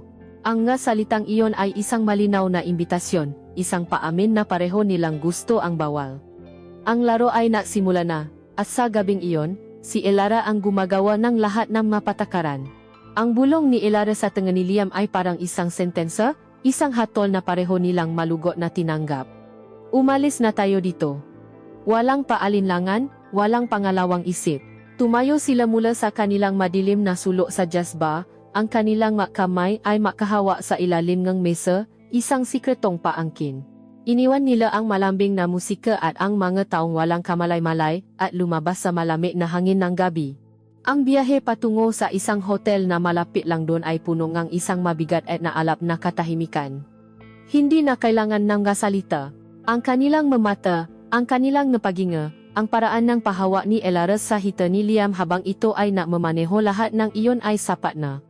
Ito ay hindi isang pagkakamali na dulot ng ala o kalungkutan. Ito ay isang desisyon, isang pagpili na makasala ng makasama. Kumuha sila ang isang silid sa isa sa mga pinakamataas na palapad. Ang silid ay walang personalidad, ngunit ito ay marangya at malinis, isang perpektong blankong canvas para sa kanilang ipinagbabawal na pag-ibigan. Pakasara pa lang ng pinto, ang huling tunog ng paghihiwalay nila mula sa labas ng mundo ay agad na sinalubong ni Liam si Elara ng isang malalim at mapusok na halik. Isinandal niya ito sa pinto, ang kanyang katawan ay idiniin sa kanya, na para bang gusto niyang iparamdam dito ang tindi ng kanyang pagnanasa. Tinugon ni Elara ang halik ng may parehong backseat, ang kanyang kamay ay gumapang sa likod ni Liam, hinahaplos ang bawat kalamnan, inaangkin ang bawat pulgada. Ang kanilang mga damit ay naging isang hadlang, isang nakakainis na balakid sa kanilang pagitan. Ngunit sa pagkakataong ito, walang pagmamadali. Walang pagkaklamsi. Dahan-dahang lumayo si Elara mula sa halik, bagamat ang kanilang mano ay makadikit pa rin, ang kanilang mahininga ay nahahalo. Sandali, bulong niya, isang ngiti ang naglalaro sa kanyang mapupulang labi. Lumayo siya ng ilang hakbang, patungo sa gitna ng silid kung saan ang malambot na ilaw mula sa lampshade ay tumatama sa kanya. At doon, sa harap ni Liam, nagsimula siyang mahubad. Ngunit hindi ito isang simpleng pahuhubad. Ito ay isang palabas. Isang sayaw ang pang-akit na para lamang sa mga mata ni Liam. Dahan-dahan, ang kanyang mga daliri ay hinanap ang sipal sa likod ng kanyang pulang bestida. Sa bawat pulgadang bumubukas ito, isang piraso ng kanyang makinis na balat ang lumilitaw. Hinayaan niyang bumaksa ang bestida sa sahig, isang pulang lawa sa kanyang paa, at tumayo sa harap niya na suot lamang ang isang itim na satinling grisette. Ang bra ay halos hindi kayang takpan ang kabuuan ang kanyang malusok na dibdib. Ang kanyang utong ay bahagyang bumabaka sa manipis na tela, isang pangako ang kaligayahang naghihintay. Ang kanyang panty ay may mataas na hiwa, na lalong napatingkat sa haba ng kanyang binti at sa perpektong kurba ng kanyang balakang at bilugang puwet. Napalunok si Liam. Para siyang isang gutom na hayop na pinapanood ang pinakamasarap na pagkain, ngunit pinipigilan ang sarili, naghihintay ng tamang sandali. Ang kanyang mata ay sinundan ang bawat kilos ni Elara, sinasaulo ang bawat detalye. Lumapit si Elara kay Liam. Hinawakan niya ang kanyang kamay at inilagay sa kanyang baywang. Ikaw naman, sabi niya sa isang mapaglarong boses. Sa tulong niya, hinubad nila ang bawat piraso ng damit ni Liam, hanggang sa pareho na silang hubad sa harap ng isa't isa. Ang kanilang katawan, ang isa ay hinubo ng karanasan at karangyaan, ang isa ay hinubo ng kabataan at lakas, ay isang perpektong contradiction na nag-apoy sa pagnanasa. Sa pagkakataong ito, sila ay napunta sa kamahindi dalang pusukan, kundi ngang isang marahan at sinasadyang paasam. Humiga si Elara, ang kanyang katawan ay isang obra maestra sa ilalim ng malambot na ilaw. At si Liam, sa wakas, ay pinakawalan na. Hinalikan niya ang bawat pulgadang kanyang balat, mula sa kanyang leg, pababa sa kanyang dibdib, sa kanyang tiyan, hanggang sa kanyang nahita. Ang bawat halik ay isang pagsamba. Elara, bulong niya sa pagitan ng halik, ang kanyang boses ay nanginginig sa pagnanasa, ang ganda mo, ang bango mo. Ang daliri ni Elara ay isinisik sa buhok ni Liam, ang kanyang likod ay bahagyang umaarko, isang senyales ang kanyang pagsuko sa nararamdamang kasiyahan. Wala nang salita ang pagtutol, wala nang bulong ng pagkakasala. Ang mayroon na lang ay ang wika ng katawan, ang wika ng pagnanasa. Nagsimula ang kanilang pagtatalik. Ito ay mabagal sa simula, isang paaral sa ritmo ng bawat isa. Isang sayaw ng dalawang kaluluwang matagal nang naghahanap ng kanlungan. Ngunit habang tumatagal, ang ritmo ay bumibilis, ang init ay tumitindi. Ito ay naging isang marahas na bagyong pagnanasa, isang pagangkin na punong lakas at pagsuko. Ang ungol ni Elara ay hindi na naglalaman ng pag-alinlangan. Ito ay purong kasiyahan. Isang musika na para lamang sa pandinig ni Liam. Ang kanyang makkuko ay bahagyang bumaon sa likod nito, naiwan ng mapulang marka ang kanyang paksuko. Oh, Liam, ungol niya, ang kanyang ulo ay nakasupsop sa unan. Siyip ha? Ah, diyan. Diyan mismo. Ang kanyang gasalita ay hindi napakpigil, kundi isang pautos. Hinihiling niya ang higit pa. At si Liam ay handang ibigay ang lahat. Paulit-ulit niyang sinasambit ang pangalan nito na parang isang panalangin, isang pakilala sa lalaking nagbigay sa kanya ng pakiramdam na matagal na niyang kinalimutan ang pakiramdam na siya ay buhay, na siya ay isang babae, na siya ay ninanasa. Ang kanilang pag-iisa ay tumagal ng mahabang panahon, isang paglalakbay sa rurok ng kasiyahan kung saan ang oras at lugar ay nawalan ng kahulugan. Pagkatapos ng lahat, nakahiga silang makayakap. Ang kanilang katawan ay basang-basa ng pawis, ang kanilang pahinga ay unti-unting bumabalik sa normal. Ang ngailang siyuda sa labas ng bintana ay tila bituin na bumaksa sa lupa. Sa pagkakataong ito, walang tumalikod. Walang malamig na espasyo sa pagitan nila. Nanatili silang makayakap, ang puso ni Liam ay tumitibo sa likod ni Elara, ang braso nito ay mahigpit na nakapulupot sa kanya. Sa katahimikan ng silid ng hotel na iyon, sa kanilang sikretong mundo, naramdaman nila ang isang mapanganib na kapayapaan. Ang kasalanang kanilang ginawa ay hindi na isang bigat, kundi isang kadenang nakdurugtong sa kanila, isang sikretong apoy na pareho nilang gustong panatilihing nagliliyab. Ang sumunod na linggo ay lumipas na parang isang nakaw na panaginip. Ang kanilang relasyon, na isinilang sa kasalanan, ay namukatkat sa kadiliman. Ang masilid ng hotel ay naging kanilang palasyo, ang manakatagong restauran ay naging kanilang hardin. Sa loob ng sikretong bulang ito, sila ay malaya. Natuklasan ni Elara ang isang bahagi ng kanyang sarili na matagal na niyang ibinaon, ang babaeng marunong tumawa sa masimpleng biro, ang babaeng mahilig sa street food, ang babaeng kayang makipausap hanggang madaling araw tungkol sa kahit anong bagay. Sa piling ni Liam, siya ay hindi isang direktora o asawa, siya ay si Elara lamang. Para naman kay Liam, si Elara ay isang bukas na aklat ng kaalaman at karanasan. Tinuruan siya nito kung paano pumili ng tamang ala, kung paano magdala ng sarili ng may kumpiyansa, at kung paano tingnan ang mundo sa mas malawak na perspektibo. Ngunit higit sa lahat, ipinaramdam nito sa kanya na siya ay espesyal, na ang kanyang opinyon ay mahalaga, na siya ay higit pa sa isang simpleng intern. Ang kanilang pananasa sa isa-isa ay hindi kumukupas. Sa halip, ito ay lalong lumalalim, nakakaroon ng gaugat ng pagmamahal at pag-alaga. Ngunit ang bawat panaginip ay may katapusan. Ang kanilang perpektong bula ay dahan-dahang sinisira ng malupit na katotohanan ng mundo sa labas. At ang maunang bita ay nagsimulang lumitaw sa buhay ni Liam. Si Chloe, ang kanyang mabay at mapagmahal na kasintahan, ang unang nakaramdam ng pagbabago. Sa simula, ito ay mamaliliit na bagay lamang. Si Liam na laging pagod, si Liam na laging may overtime sa trabaho, kahit sa araw ang Sabado. Grabe naman yung trabaho mo, love, sabi ni Chloe isang gabi habang sila ay kumakain, ang kanyang boses ay may bahid ng pagtatampo. Parang wala ka ng oras para sa akin. Ngumiti si Liam at hinawakan ang kanyang kamay. Sorry na love, kailangan ko lang talagang mapakitang gilas sa internship, para rin naman to sa future natin. Naniwala si Chloe, dahil mahal niya si Liam, at nagtitiwala siya dito. Ngunit ang makasinungalingan ay nagsimulang magpatong-patong. Napansin ni Chloe na si Liam ay naging mas partikular sa kanyang pananamit. Ang dati niyang simpleng t-shirt at maong ay napalitan ng mga mas mamahaling polo shirt. Nabago rin ang kanyang pabango, naging mas macho, mas mahal. At palagi itong nakadikit sa kanyang telepono, ngumingiti habang nagtatype, at mabilis na itinatago ang screen kapag lumalapit siya. Ang pinakamasakit ay ang kanilang pagtatali.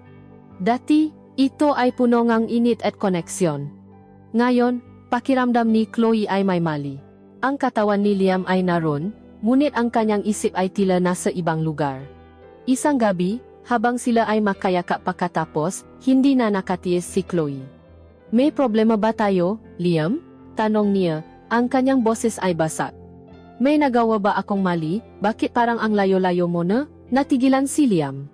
Ang pagkakasala ay parang isang matalim na kutsilyong tumusok sa kanyang dibdib. Niyakap niya si Chloe ng mahigpit. Wala, love. Wala kang ginawang mali. Pagod lang talaga ako sa trabaho. Ngunit sa pagkakataong iyon, habang yakap-yakap niya ang babaeng minsan niyang pinangarap na pakasalan, ang tanging nasa isip niya ay ang amoy at ang yakap ng ibang babae. Naramdaman ni Chloe ang kawalan ng katapatan sa kanyang ngasalita, sa kanyang yakap. At sa gabing iyon, isang binhingang hinala ang naitanim sa kanyang puso, isang binhi na didiligan ng masusunod pang kasinungalingan ni Liam. Habang ang mundo ni Liam ay unti-unting gumuho dahil sa kanyang kasinungalingan, ang mundo naman ni Elara ay nanatiling hindi nababago, at iyon mismo ang problema. Ang kanyang relasyon kay David ay isang malami at tahimik na kasunduan. Walang mag-aaway, ngunit wala ring pagmamahal. Isang gabi, sa isang bihirang pagkakataon na sabay silang umuwi, sinubukan ni Elara na gumawa ng koneksyon. Nagluto siya ng paboritong pagkain ni David at nagbukas ng isang bote ng mamahaling alak. Naalala mo ba noong unang beses nating kinain to? Tanong niya, sinusubukang buhayin ang isang masayang alaala. Naangat lang ng tingin si David mula sa kanyang iPad. Hindi, simpleng sagot nito, at bumalik sa pagbabasa ng balita tungkol sa stock market. Ang kawalang interes ni David ay parang isang pada na hindi kayang tibagin ni Elara. Ang kanyang pagtataksil ay tila walang epekto dito, marahil dahil hindi na nito napapansin ang kanyang presensya. Ang sakit na dulot ng pagwawalang bahala na ito ay mas matindi pa kaysa sa isang galit na sigaw. Sa bawat gabing umuwi si Elara sa isang asawang parang kasama lang niya sa bahay, lalo siyang naitutulak pabalik sa mga braso ni Liam ang lalaking nakikita siya, nakikinig sa kanya, at nagpaparamdam sa kanya na siya ay mahalaga. Ang kasalanan niya ay nagiging isang uri ng paghihiganti sa kanyang malungkot na kasal, isang mapanganib na laro na lalo siyang nalululong. Ang opisina, na dati kanilang sekretong paraiso, ay naging isang hawla na puno ng panganib. Ang bawat ngiti, bawat tingin, ay kailangang sukatin. Ang takot na mabuking ay isang lason na unti-unting kumakalat sa kanilang sistema. Isang hapon, habang sila ay nasa loob supply closet para sa isang mabilis at nakaw na halik, narinig nila ang ngayapa na papalapit. Agad silang nagiwalay, ang kanilang nga puso ay malakas na kumakabog. Pumasok ang isa sa kanilang magkasamahan para kumuha ng papel. Nakunwari si Elara na may hinahanap sa isang estante, habang si Liam naman ay napanggap na nagayos ng makahon. Ang ilang segundong iyon ay tila isang oras. Nang makalis ang kanilang kasamahan, napasandal sila sa pader, parehong nagahabol ng hininga, isang pinagalong takot at ligaya ang dumadaloy sa kanilang gaugat. Ang panganib ay naging isang uri ng pampagana, na lalong nakpapatindi sa kanilang bawal na relasyon. Ngunit kasabay ang ligaya ay ang pag-usbong ng ma-insecurities ni Elara. Habang nasa isang pagpupulong, nakita niya si Liam na nakikipagtawanan sa isang batang-batang babae mula sa ibang departamento. Isang matinding selos ang kanyang naramdaman, isang emosyon na matagal na niyang hindi naramdaman. Nagsimula siyang questionin ang lahat. Ano nga ba ang ginagawa niya? Ang lalaking kinahuhumalingan niya ay maaring maging anak niya. Para kay Liam, ano nga ba siya? Isang karanasan lang ba? Isang tropeo? Ang matandang babae na nakuha niya. Ang tanong na ito ay bumabagaba sa kanya sa gabi, lason sa kanyang isipan, kahit na sa masandaling makayakap sila. Ang kanilang relasyon ay isang matamis na lason, isang adiksyon na pareho nilang alam na sisira sa kanila, ngunit hindi nila kayang itigil. Ang bagyo ay hindi na lamang paparating. Ang unang patak ng ulan ay nasimula ng bumaksak, at sila ay nasa gitna ng bukas na larangan, walang masisilungan. Ang matamis na lason ng kanilang relasyon ay nagsimula ng maningil. Ang bawat nakaw na sandali ng kaligayahan ay may katumbas na bigat ng kasinungalingan at takot. Si Liam ay nabubuhay na sa dalawang magkaibang mundo. Sa umaga, siya ang masipak na inta ni Ma'am Elara, ang kanyang sikretong kasintahan. Sa gabi, siya ang mapagmahal na nobyo ni Chloe, isang papel na lalong nagiging mahirap gampanan. Si Elara naman ay nahuhulo sa isang balon ng maemosyon. Ang selos at insecurity ay nagsimulang maging lason sa kanyang isipan, manggadamdaming hindi niya kailanman inakalang mararamdaman para sa isang lalaking halos kalahati ng kanyang edad. Ang kanilang nga sikretong pausap sa gabi ay napupuno na ngayon ng mga maliliit na pagtatalo at hindi masabing tension. Ang dating kanlungan ay unti-unti nang nagiging isang kulungan. Ang perpektong bagyo ay malapit ng mabuo, at ang kailangan na lang ay isang huling, malakas na ihip ng hangin para wasakin ang lahat. At ang hangin na iyon ay dumating sa anyo ng isang hindi inaasahang bisita. Isang Miyerkules ng tanghali, habang abala ang lahat sa opisina, isang pamilyar na figura ang lumitaw sa salaming pinto ng kanilang departamento. Ito ay si Chloe, may dalang isang lunchbox at isang matamis na ngiti sa kanyang ngalabi. Nakpasya siyang sorpresahin si Liam para sa tanghalian. Ito ang unang beses niyang papunta sa opisina nito, at mayroon siyang kaunting kaba habang pinakmamasdan ang mga taong abala at seryoso. Sinabi sa kanya ang receptionist na nasa isang mabilis na papupulong si Liam, kaya naupo siya sa waiting area, kung saan tanaw niya ang buong opisina, kabilang na ang malaking glass office sa gitna. Nakita niya si Elara sa loob, nakikipausap sa telepono, ang kanyang muka ay seryoso at puno ng autoridad. Ito pala ang Ma'am Elara na laging ikinukwento ni Liam, ang babaeng labis nitong hinahangaan. Maya-maya pa, natapos ang papupulong. Lumabas si Liam kasama ang iba pa, nagtatawanan. At pagkatapos ay lumabas din si Elara mula sa kanyang opisina. Sa isang saglit, bago mapansin ni Elara ang presensya ni Chloe, ang kanyang nga mata ay dumapo kay Liam. Ang tingin na iyon, hindi iyon ang tingin ng isang amo sa kanyang empleyado. Iyon ay isang tingin na personal, matindi, at puno ng pag-ari. Isang tingin na may halong intimasya at kaunting inis mula sa kanilang hindi natapos na pagtatalo. At nakita ni Chloe ang lahat ng iyon. Sa isang iglap, lahat ng gapiraso ng palaisipan ay nakabit-kabit sa kanyang isipan. Ang nga gabi ng overtime, ang bagong pabango, ang nga sikretong text, ang pagiging malayo ni Liam, lahat ay may kahulugan na ngayon. Ang hinala na matagal nang kumakain sa kanyang puso ay naging isang malami at matalim na katotohanan. Ang kanyang dibdib ay biglang nanikip na parabang sinaksa siya ng 1,000 beses. Chloe, anong ginagawa mo dito? Masayang bati ni Liam na hindi pa alam ang badyong nawawala sa isipan ng kanyang kasintahan. Lumapit ito at hinalikan siya sa pisngi. Pilit na ngumiti si Chloe, ang kanyang ngiti ay hindi umabot sa kanyang nga mata. Sa pagkakataong iyon, lumapit si Elara, ang kanyang profesional na maskara ay muling naisuot. Liam, may bisita ka pala, sabi niya, ang kanyang boses ay kalmado. Ah, opo, ma'am. Si Chloe po, girlfriend ko, pakilala ni Liam. Chloe, si Ma'am Elara, ang boss ko. Inilahat ni Chloe ang kanyang kamay. Nice to meet you po, sabi niya, ang kanyang boses ay malamig. Tinanggap ni Elara ang kanyang kamay. Nice to meet you too. Ang kanilang paktiti ay tumagal ng ilang segundo, isang tahimik na labanan ng dalawang babay. Nakita ni Elara ang sakit at akusasyon sa mga mata ni Chloe. Nakita naman ni Chloe ang kumpiyansa at pagiging superior sa mata ni Elara. Alam na nila pareho. Ang sikreto ay hindi naganap na sikreto. Habang sila ay kumakain ng tanghalian sa isang restaurant sa malapit, ang katahimikan sa pagitan ni Liam at Chloe ay mabigat. Alam ni Liam na may mali, ngunit hindi niya alam kung ano. Hindi niya alam na sa isang tingin lang, ang kanyang kasinungalingan ay nabunyak na. Kasabay ng lahat ng ito, may isa pang pares ng mga mata na nakamasid, isang banta na hindi nila alam.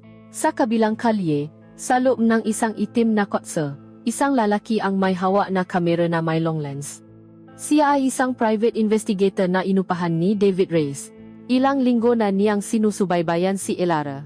Napansin ni David ang mga pagbabago sa kanyang asawa, ang biglaang paalaga nito sa sarili, ang ngagabing ginagabi ito and uwi, ang pagiging malayo nito.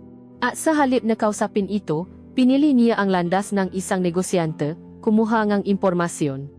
Nakuhanan ng investigador ang lahat, ang ngalihim na pagtatapos sa mga hotel, ang nga hapunan sa mga tagong restaurant. At sa araw na iyon, nakuhanan niyang litrato ang pagdating ni Chloe, ang tensyon sa pagitan ng tatlo, at ang malungkot na tanghalian ni Liam at Chloe. Ipinadala niya ang nga litrato kay David na may kasamang mensahe. Mukhang mas komplikado ang sitwasyon kaysa sa inaakala natin. Ang intern ay may kasintahan, at mukhang alam na niya, ang bitak ay nakahanda na. Ang tanikala ng mga ebidensya ay kumpleto na. Naghihintay na lang si David ng tamang oras para isara ito. Pagbalik ni Liam sa opisina pagkatapos ng kanyang napakatensyonadong tanghalian, siya ay gulong-gulo. Sinalubong siya ng isang text message mula kay Elara. Mukhang masaya kasama niya. Bagay kayo. Ang mensahe ay puno ng lason ang selos. Ang kanyang insecurity. Na pinalala ang pagkakita sa bata at magandang kasintahan ni Liam, ay sumabog. Hindi na nakapagpigil si Liam. Ang bigat ng kasinungalingan kay Chloe, ang tensyon sa opisina, at ngayon ang akusasyon ni Elara lahat ay naging sobra-sobra na. Tinawagan niya ito. Ano ba talaga ang gusto mong mangyari, Elara? Pabulong niya sa telepono, ang kanyang boses ay punong galit at pagod. Ginagawa ko ang lahat para pagbigyan ka, pero nasasakal na ako. Natigilan si Elara sa kabilang linya. Ang salitang nasasakal ay tumama sa kanya na parang isang sampal. Ito ang kanyang pinakamatinding takot. Na para kay Liam, siya ay isang pabigat, isang komplikasyon sa totoo nitong buhay. May buhay ako, Elara, may mga pangarap ako. Hindi pwedeng ganito na lang tayo palagi, natatago, sisinungaling, sigaw ni Liam. Sa mga salitang iyon, isang masakit na katotohanan ang luminaw sa isip ni Elara. Ang kanilang relasyon ay walang hinaharap. Ito ay isang nakaw na sandali lamang, isang pansamantalang lunas sa kanilang makalungkutan. Para sa kanya, ito ay isang paktakas. Para kay Liam, ito ay isang balakid. Ang lahat ng kanilang pinagsamahan ay isa lamang magandang ilusyon. Tama ka, sagot ni Elara. Ang kanyang boses ay biglang naging malamig at walang emosyon. Isa itong pagkakamali. Pagkatapos ay ibinaba niya ang telepono. Ang kanilang perpektong bula ay tuluyan ng sumabo. Si Liam ay naiwang punong pagsisisi. Habang si Elara ay naiwang maisa kasama ang basa na piraso ng kanyang puso at ang mapait na katotohanan na ang lalakang nakparamdam sa kanya na siya ibuhay. Ay siya ring nakparamdam sa kanya na siya ay isang pagkakamali. Ang ruro ng tensyon ay naabot na. At ang pakbaksa ay malapit na at hindi na maiwasan. Walang formal na paghihiwalay. Walang mga salitang tapos na tayo. Ang kanilang relasyon, na nagsimula sa isang hindi masabing pagnanasa, ay nagwakas sa isang mabigat na katahimikan. Pagkatapos ng kanilang huling pausap sa telepono, isang pader na hindi na kayang tibagin ang biglang itinayo sa pagitan nila. Sa opisina, ang dating kuryenteng namamagitan sa kanila ay napalitan ng isang malamig at malawak na espasyo. Hindi na sila nakitinginan. Hindi na sila nag-usap. Napapanggap silang hindi umiral ang isa't isa, ngunit ang presensya ng bawat isa ay isang sigaw sa gitna ng katahimikan, isang paalala ng kanilang nasirang paraiso. Para kay Elara, ang bawat araw ay isang parusa. Ang makita si Liam sa kanyang cubicle, seryoso at malayo, ay isang matalim na kirot sa kanyang puso. Nais niyang tumakbo palapit dito, yakapin ito, at sabihing nagsisisi siya. Ngunit ang pride at ang sakit ay pumipigil sa kanya. Para naman kay Liam, ang bawat oras sa opisina ay isang pagtitiis. Ang makita si Elara, muling naging ang malamig at hindi maabot na direktora, ay isang paalala ng mundong hindi siya kailanman magiging kabilang. Isang hapon, pabalik ni Elara mula sa isang mahabang pakpupulong, natapwan niyang wala ng laman ang cubicle ni Liam. Ang kanyang personal na gamit ay wala na. May isang puting sobrang naka-address sa HR department sa kanyang mesa. Nagsumite siya ng kanyang pakbibiti, na ang dahilan ay personal na problema sa pamilya. Hindi siya nagpaalam. Hindi siya naiwan ng kahit anong mensahe. Siya ay simpleng naglaho, kasing tahimik ng kanyang pagdating. At para kay Elara, ang katahimikang iyon ay mas masakit pa kaysa sa pinakamalupit na salita ng pamamaalam. Sa labas ng marangyang mundo ng Makati, hinarap ni Liam ang naguho ng kanyang totoong buhay. Umuwi siya kay Chloe, ang kanyang nga mata ay puno ng pagsisisi na hindi niya kayang itago. Gabi-gabi, kinakain siya ng kanyang konsensya. Sa huli, hindi na niya nakayanan. Isang gabi, habang sila ay nakaupo sa isang parke, inamin niya ang lahat. Hindi niya sinabi ang detalyeng kanyang ginawa, ngunit inamin niya ang kanyang pagkakamali, ang kanyang kasinungalingan, ang kanyang pagiging malayo. Umiyak si Chloe, isang tahimik na paiyak na puno ng sakit at pagkadismaya. Ngunit nakita rin niya ang tunay na pagsisisi sa mga mata ni Liam. Kailangan kong panahon, Liam, sabi ni Chloe, ang kanyang boses ay nanginginig. Hindi ko alam kung kaya ko pa bang magtiwala sa iyo.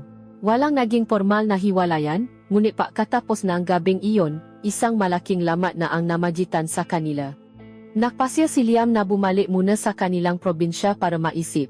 Tinapos niya ang kanyang paaral, nakakuha ng magandang trabaho, at sinubukang buuin muli ang kanyang buhay.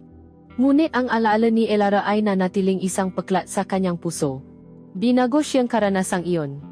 Ang dating inosenteng binata ay nawala na, napalitan ng isang lalaking mas maingat, mas malungkot, at may mas malalim na paunawa sa komplikasyon ng pagnanasa at paibig. Sa bawat babaeng kanyang makikilala, hindi niya maiwasang ikumpara ito kay Elara, ang babaeng nakturo sa kanya kung paano magmahal ng may baksik, at kung gaano kasakit ang resulta nito. Isang gabi, ilang linggo matapos umalis si Liam, umuwi si Elara at natakpuan niya si David na naghihintay sa kanya sa sala. Sa ibabaw ng mahaling center table ay isang malaking brown envelope. Walang salitang binuksan ito ni David at inilata ang mga laman nito. Mga litrato. Si Elara at Liam na papasok sa isang hotel, si Elara at Liam na naghahalikan sa loob ng kotse. Si Elara at Liam na kumakain sa isang tagong restaurant. Ang mundo ni Elara ay huminto, ito na ang katapusan. Hinintay niya ang ngasigaw, ang akusasyon, ang banta ang isang magulong diborsyo, ngunit wala. Tumingin si David sa kanya, ang kanyang mata ay malamig at walang emosyon, na parang tinitignan ang isang business proposal. May mga pagkakamali tayong pareho, sabi ni David sa isang kalmadong boses. Ang mahalaga ay ang reputasyon. Ang pangalan ng pamilya. Kaya mula ngayon, maging mas maingat tayo sa ating mga libangan. Pagkatapos ay kinuha niya ang litrato, inilagay pabalik sa sobre, at itinago sa isang drawer. Nga pala, may dinner tayo kasama ang ngali sa Sabado, maksuot ka nga maganda. At kanoon lang. Ang pagtataksil niya ay hindi isang trahedya para kay David. Ito ay isang maliit na problema sa public relations. Ang kanyang paghihimasi ay walang halaga.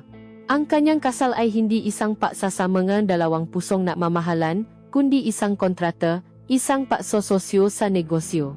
At sa katotohanan iyon, naramdaman ni Elara ang isang kalungkutang mas malalim pa kaysa sa sakit ng iniwan ni Liam. Siya ay bilanggo sa kanyang sariling ginintuang hawla, at ang kanyang asawa ang siyang may hawak ng susi, hindi para palayain siya, kundi para siguraduhing hindi siya makatakas. Lumipas ang isang taon. Walang nagbago sa panlabas na anyong buhay ni Elara, siya pa rin ang makapangyarihan at eleganteng direktora. Ang kanyang kasal kay David ay nanatiling perpekto sa mata ng lipunan. Ang kanyang penthouse ay nanatiling tahimik at marangya. Ngunit sa loob niya, lahat ay nabago. Isang gabi, nakatayo siyang muli sa harap ng kanyang malaking bintana, hawak ang isang kopitang red wine, pinamamasdan ang kumikinang namga ilaw ng Makati. Ligtas siya. Ang kanyang buhay ay nasa ayos. Ngunit ang apoy na sinindihan ni Liam sa kanyang kaluluwa ay matagal nang namatay, naiwan ng malamig na abo. Ngayon, mas ramdam niya ang kanyang kalungkutan kaysa dati, dahil minsan niyang natikman ang lunas dito. Alam na niya ngayon kung ano ang pakiramdam ng maging buhay, kaya ang kanyang kasalukuyang pairal ay parang isang mabagal na pagkamatay. Tinitigan niya ang kanyang refleksyon sa salamin ng bintana. Nagsisisi ba siya? O nagsisisi siyang natapos ito? Ang binata ba ang kanyang pinanghihinayangan, o ang pakiramdam na muling maging ninanasa? Ang nga tanong ay nanatiling nakabitin sa hangin, kasama ngang usok mula sa isang malayong gusali.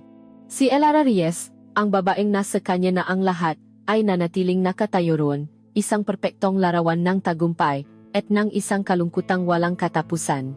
Isang tahimik na multo sa kanyang sariling palasyo, habang buhay na binabagabak ng alaala ng isang bawal na himik na minsan niyang isinayaw sa dilim.